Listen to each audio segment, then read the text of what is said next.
بسم الله الرحمن الرحيم. بداية تنشكر المنظر ديال هيبة سبور. فعلا بالنسبة للمنتخب الوطني المغربي غدا سينزل المنتخب الليبيري، وهذا داخل ضمن منافسات الإفريقية والتأهل إلى كأس إفريقيا.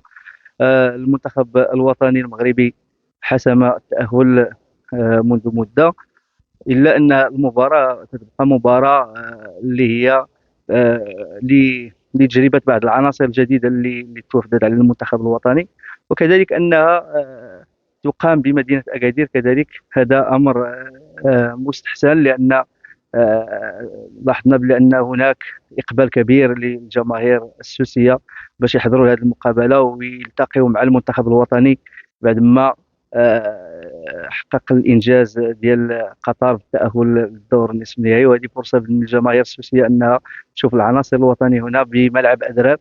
ومباراه عموما حنا عندنا عناصر قويه، عناصر اللي عندها مردود كبير على الساحه الكرويه.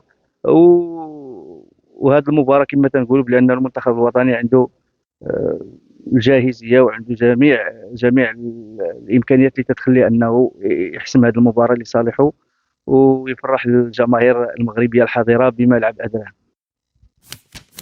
قبل ما تخرجوا ما تنساوش تابوناو في لاشين يوتيوب وتبارطاجيو لا فيديو مع صحابكم ومواقع التواصل الاجتماعي. ما تنساوش ديروا جيم وتضغطوا على الجرس باش يوصلكم جديد ديالنا.